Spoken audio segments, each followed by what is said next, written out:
Hi there, welcome to AGH at Home Storytime. My name is Sara Dickinson, I'm from the Art Gallery of Hamilton, and you have met Olive, and she's very crazy today, our puppy.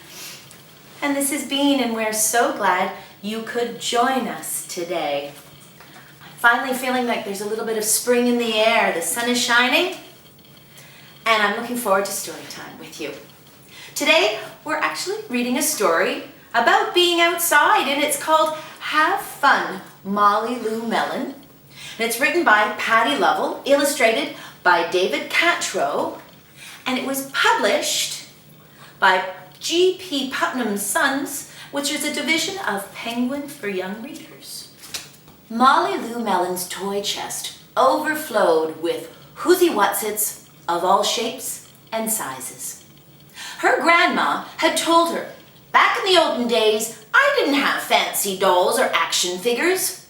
I made them out of twigs, leaves, and flowers like hollyhocks and daisies. So Molly did just that. Molly Lou Melon's backyard had a big weeping willow and crumbly rock walls with thingamajigs peeking out from every crevice. Her grandma had told her, back in the olden days, I didn't have a store-bought dollhouse. I made one in my backyard. So she did just that. Molly Lou Melon's garage was full of colorful boxes and crates. Her grandma had told her, back in the olden days, I didn't have a race car. I sat in a cardboard box and sped down the hill. So she did just that. Molly Lou Melon lay on her back in the tall, willowy grass. Her grandmother had told her, back in the olden days, I didn't have a television. I watched the clouds float by, and I saw lots of things in them. So she did just that. One day, new neighbors moved in next door. When Molly Lou Melon went to welcome their little girl, she heard Gertie say to her mom, I'm bored, bored, bored. Molly Lou Melon invited Gertie over to play. On Monday, Gertie brought over her Darling Darla deluxe dollhouse, complete with electric mixer and working chandelier. Molly Lou Melon showed Gertie her tree root palace, complete with acorn cap dinner plates, woven leaf air conditioning system, and cicada jacuzzi. Gertie was amazed. On Tuesday, Gertie drove over in her battery-operated, fully loaded Coupe de Ville. Look out below, Molly Lou Melon screamed right before hurtling down the hill in her turbo boxcar, hand-painted with orange and red flames. Gertie was amazed.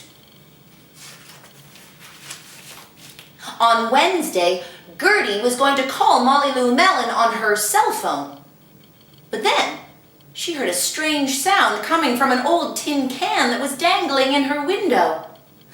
This is the operator. Will you accept a call from Molly Lou Melon? Yes? Gertie spoke into the can. Great! Coming on over. Click. Gertie was amazed. On Thursday, Gertie asked Molly Lou Melon if she'd like to come over and watch cartoons on her big screen TV. It's 120 inches wide. Molly Lou Melon said, not today, thanks. I'm going to go watch the clouds. They're sky-wide. On Friday, Gertie brought over a homemade doll with a frilly hollyhock skirt and violets for hair. It's for your palace, she said. And Molly Lou Melon was amazed. On Friday evening, Molly Lou Melon and Gertie were tired from playing all week.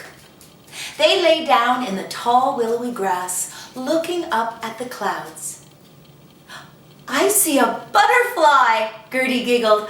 "Oh, and a penguin and a refrigerator." Molly Lou Melon opened her eyes wide and grinned her biggest grin. "I see a grandma-shaped cloud winking at me." And Molly Lou Melon winked right back. The end. Let's go to the Art Gallery of Hamilton and have a quick look and see if we can find a few sculptures that have been made with found objects. Let's go see. This is an installation by Canadian artist Joyce Wieland. It was created in 1990 and it's entitled Swan's Cupboard. Can you list all the objects she's included in her piece? What kind of a story do you think she's trying to tell? Now this is a sculpture by Canadian artist Reitzenstein, and it's entitled Birch Guy.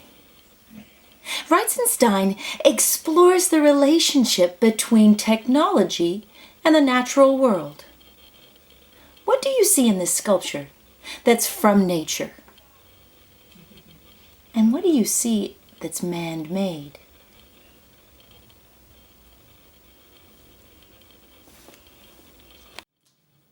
Thanks for joining us for Storytime today. I hope you enjoyed our story about Molly Lou Melon. She has a super amazing imagination.